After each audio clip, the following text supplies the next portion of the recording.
I joined the Navy, I graduated last month from college, and I knew I didn't want to depend on my dad for the next couple of years, so I said I was going to join the Navy. But my mom, after high school, she told me I should try school, so I was like, okay, I tried. Didn't like it too much, so I came here.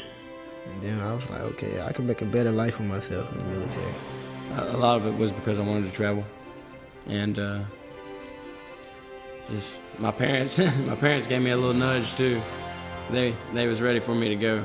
I joined the Navy to provide a better life for myself and my son. Being that I had him early, I wanted him to never have any excuses in life why he couldn't be something great. Within the 8 weeks that I was here, I became a U.S. citizen. And so now I can really say that I'm proud to be an American, because I am an American. And that's a great experience for me. For that, I'm already in love with the Navy. I am one of the lucky ones as far as having my mother come to graduation, and she's ecstatic. She's like losing her mind already. I don't think she's ever been this proud of me before. America's Navy doesn't simply hire people, send them through a graduation, and then put them on ships. First, these civilians must be trained. Welcome to Recruit Training Command, the Navy's only boot camp. The building I'm standing in is where you check in when you report to boot camp. It is called Golden 13. When you get off the bus, there are certain things that's going to be happening. It may seem chaotic, but there's a method to the madness. First, you're going to be staged in this large classroom where you'll have your height and weight taken. We also do a drug test. The Navy has a zero tolerance policy for drugs. So if you are taking drugs, you will be caught. It's not a matter of if, it's a when, because you will be caught and you will be sent right back home. You also will get the opportunity to call home. We want to make sure that your family members know that you made it safely to boot camp. The cell phones, however, will be mailed back to the family members. We do not keep cell phones here at Recruit Training Command. Ditty bag issue. When you go into ditty bag issue, you will be able to get all the items that you need for the first week of training here at RTC. You'll receive your Navy PT gear, your sneakers, you'll receive toiletries, stationery so you can write back home, and in about a week or so, you should receive your Navy working uniform. So that's like the camouflage uniform that everyone sees. That's what we call your Navy working uniform. You'll be wearing those from week 1 until the end of training here at boot camp. The best advice that I can give you when reporting to boot camp is pack lightly. Any civilian items that you bring will be sent back home. This is the box that we use to send all your items back home. Everything else that you're gonna need while you're in boot camp to survive boot camp, you will receive in boot camp.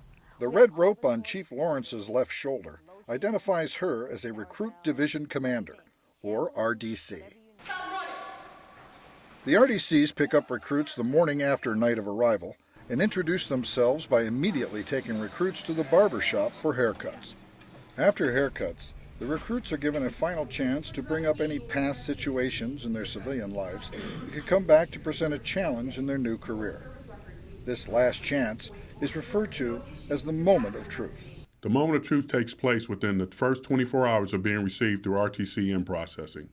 The opportunity to make a voluntary disclosure of information previously not included in a member's service record can make the difference in a legal determination of a fraudulent or erroneous enlistment.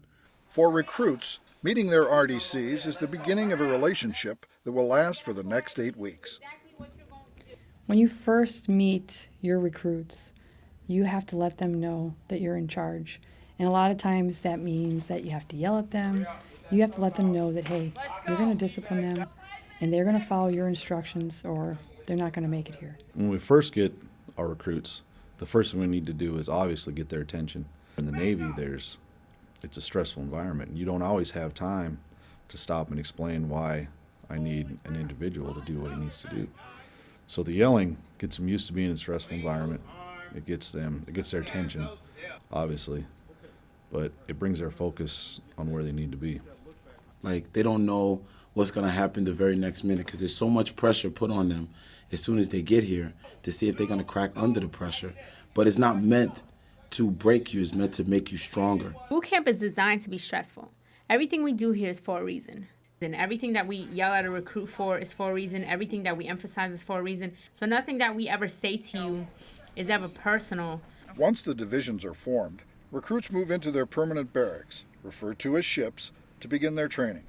The ship includes study spaces with computers, a galley, and some other services recruits may not expect. Everything that the recruits see when they come to boot camp is a mirror image of what they're going to see when they hit the fleet. And so here at RTC Great Lakes, we have on any given week about 31 different services. And if they're not religious, that's okay too. I tell sailors and Marines all the time, and I tell the recruits here, if you're not religious, that's okay. Please come see me, because I care about you as a person. I care about your heart, and I care about your mental and emotional well-being. And so I'm here to help you get through this, because boot camp is rigorous and it's not easy. Recruits can be assigned to all male, all female, or integrated divisions. So in an integrated division, basically you have 88 recruits, 44 female and 44 males. Now, the way that works for training purposes is they train all day together. But when it comes to their sleeping quarters and the place where they hygiene, that's separate. So we have what's called a brother division. So there is another division of 88 recruits, 44 females and 44 males, that lives directly across the hallway from the other division. And whenever they need to hygiene or whenever they need to go to sleep, they integrate. So you'll have all 88 males in one house and 88 females in the other. So P days are the processing days that actually come before training really even starts. The recruits are getting their shots and their dental checkups. They're getting their fit for full duty stamps. They're learning how to stamp and stencil, and getting all their gear ready for training. During those initial few weeks of training, recruits are instructed on how to stand at attention, salute, and address superiors. Drill, marching, and personnel inspections are also stressed. Another aspect of initial training includes learning a completely new vocabulary. When we're transforming civilians into sailors, the recruits need to learn new Navy customs and vocabulary. They need to learn different words for things that they commonly know from day to day. For example, recruits at boot camp don't wear underwear, they wear skivvies. The floor is now a deck, the walls are now bulkheads. How many times do I need to tell you guys that there is no bathroom here at Recruit Training Command? In the Navy, we have heads. While the recruits are occupied in the preliminary stages of transitioning from civilian to sailor, they should also be prepared for the two most important aspects of recruit training: the basic swim test and physical training. Recruits are taught water survival skills to help them stay afloat and survive in open water, and are required to step off a 10-foot tower and swim the length of a 50-meter pool. Recruits may use any of the basic swim strokes, including front, breast, elementary backstroke, or side stroke. In addition, they must be able to float in the prone position for 5 minutes. The swim qualification test, like the jumping off the tower, was horrible for me because I've always been afraid of height. It was horrible. But I told myself I didn't want to come back, so I got the courage and I did it. If recruits do not know how to swim, the RTC staff will teach them. However, basic swimming skills upon arrival will be beneficial. When you come to boot camp, you need to be ready. Let me break it down to you as why it's so important for you to know how to swim when you come to boot camp. When you don't know how to swim, you have to go twice a day, every day, to extra swimming classes so you can get up to speed with everybody else. In that time, we're doing a whole bunch of training that you're missing out on because you're going to extra swimming classes. So while I'm training, you're missing out. Then you have to come back and play catch up, which could possibly set you back in training because you're not up to speed with the rest of your division. In addition to being tested on swimming, recruits are also evaluated and eventually tested on physical training capabilities. These include push-ups, sit-ups, and a 1.5-mile run. Recruits will participate in 3 physical fitness assessments, or PFA, during their stay in boot camp. Put very simply, and for a sure recipe for success, follow this plan. If you arrive at boot camp with basic swim skills and can pass your PFA, traditionally you will have a much easier time completing boot camp. They get here and they know they're going to have to run 1.5 miles because it says that on their contract. But they get here and they can't even make 1 lap around the track, and it's 12 for 1.5 miles.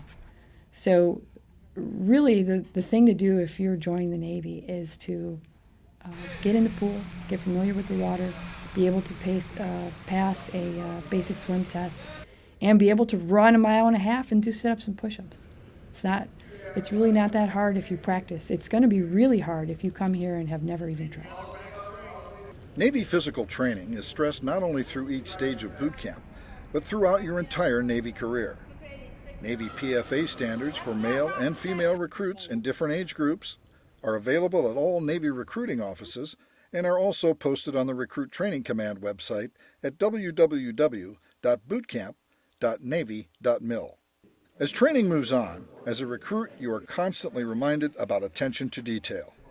From the simplest of tasks, such as making beds, stenciling, and folding clothes while properly stowing them in your bed, or rack, to the proper manner to wear your uniform. Attention to detail are 3 words recruits hear from day 1 until graduation. Attention to detail is just one of the main important things that keep the Navy functioning, because there's so many things that we do that's very, very detailed, very, very intricate, and one thing really affects the other. You pay attention to detail, it tells them that you know what you're doing, you comprehending everything that they're saying.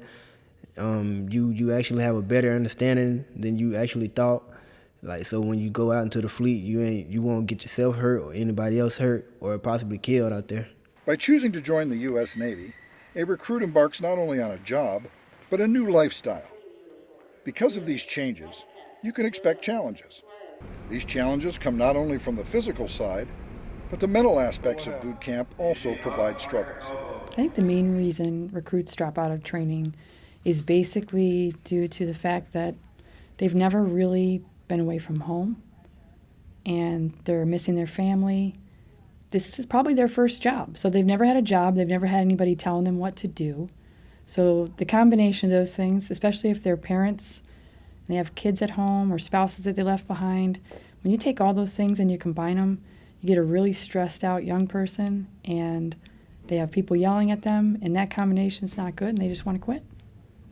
I would tell them to train hard, like make sure their mind is mentally focused, like emotionally and mentally you have to be focused, because boot camp is all a mental thing.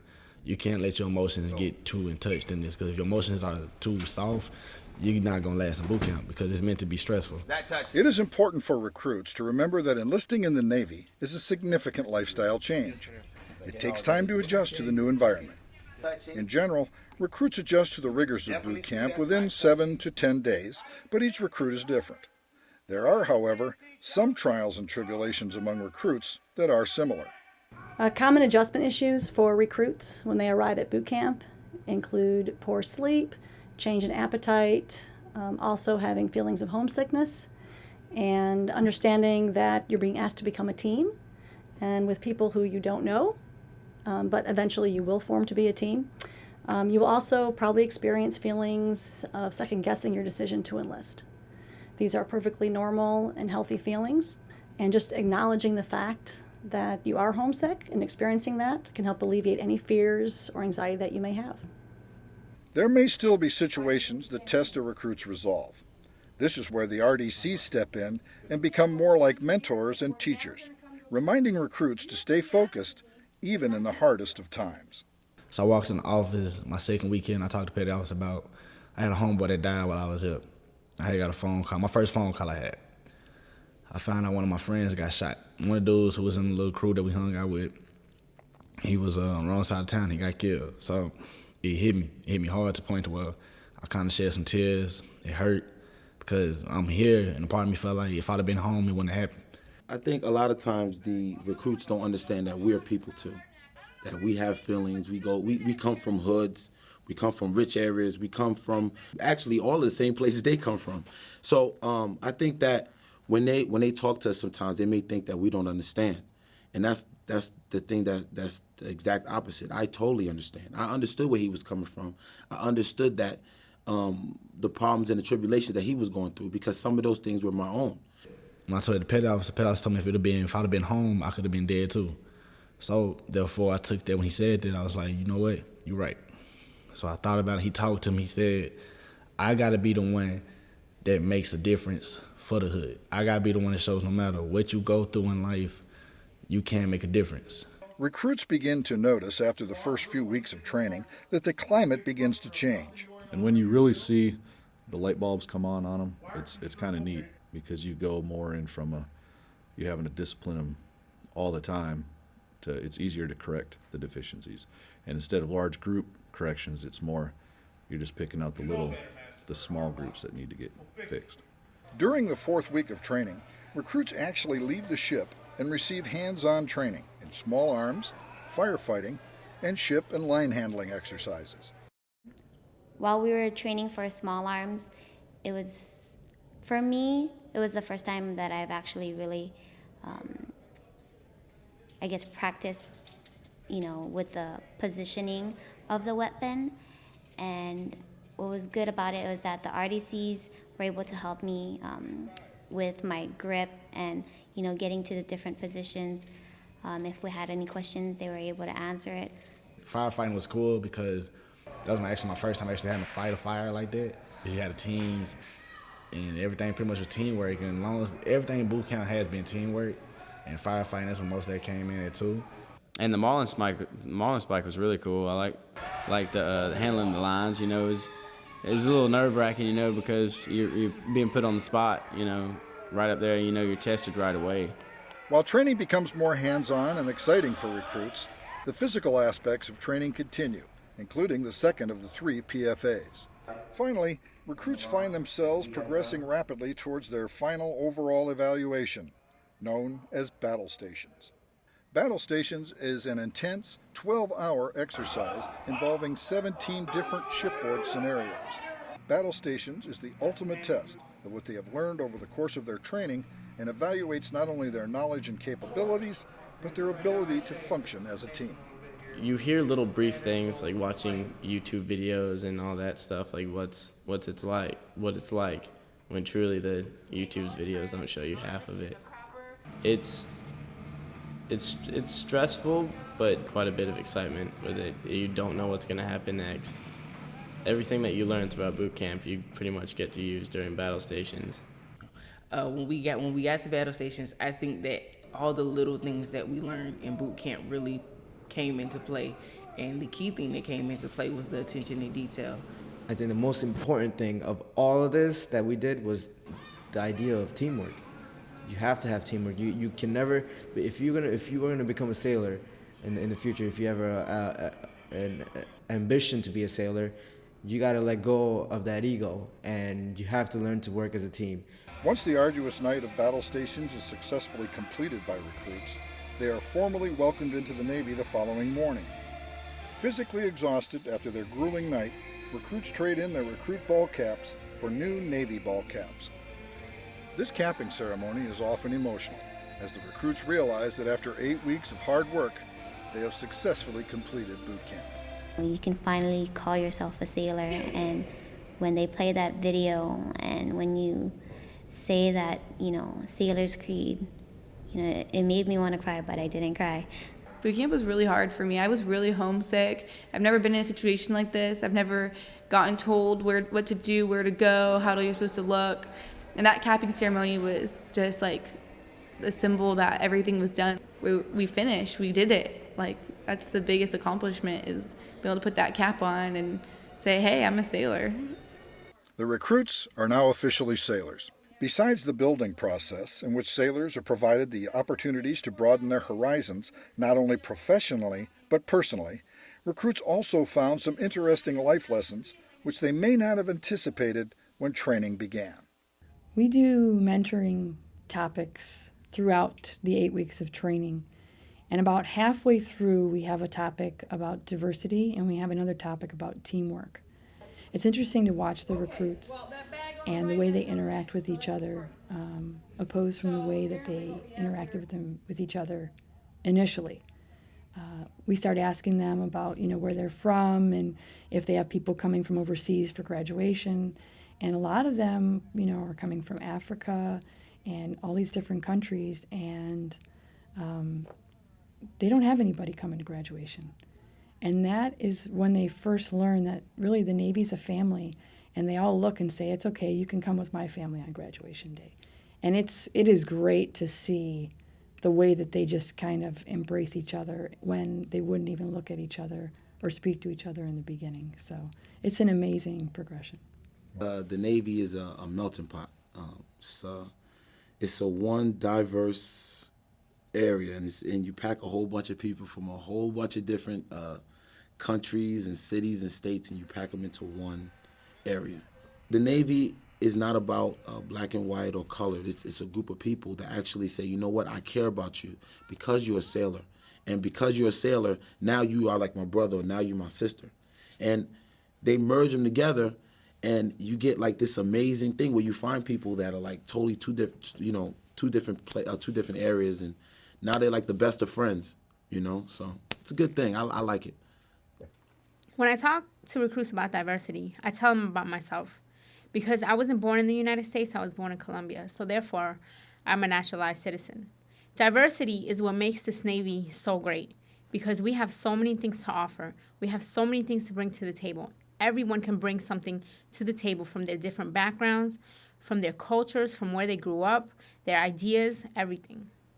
Now, with the focus on their upcoming graduation, recruits can look back and remember the beginning of boot camp. Their initial impressions of their RDCs have changed significantly. Those loud voices that promoted dread, fear, panic, and alarm have, over the course of 8 weeks, changed into voices of understanding, and the people behind those voices have changed into mentors, teachers, and perhaps, sometime in the near future, shipmates. What she put off to us was kind of what I feel like a female in the Navy should be, as far as, like, she's very respectable and just class. She's good at what she does, and definitely a great role model to females in the Navy as far as what you need, the standard that you need to hold to yourself. I think highly of Petty Officer Kramer because every time that I would get in trouble when he would scream at me and I would go through this emotional thing and cry, he would always come and explain to me why he screamed at me and why I shouldn't do what I was doing and basically what I was doing wrong and how not to get yelled at again. Tough love, like the dad I never had, so. To be honest and truthfully, Petty Officer College reason why I survived boot camp. The first 2 weeks here, he grilled me, he got in my face, he pushed every piece of hood mentality that I had in my head. As he drilled it, Petty Officer kept telling me, Nelson, keep your head up. Nelson, I'm gonna get on to you because I know you better than it. And to hear somebody tell you that you better than it when your whole life you heard that you nothing, it feel good. Recruit graduation is at hand. The 8 weeks of training are concluded, and the transformation from civilian to sailor is complete. Family and friends of the fleet's newest and sharpest sailors join the graduation celebration as sailors proudly don the uniform recognized throughout the world as a symbol of liberty and freedom. So on graduation day, after they walk into the drill hall, that's a really proud moment. But the best moment is actually when the parents come up and they're thanking you and they're seeing their child in a totally different light. They don't even recognize them. First of all, the haircut. Second of all, they're standing tall, wearing a shiny new uniform properly, and they're looking at the RDC like, wow, how did you do this?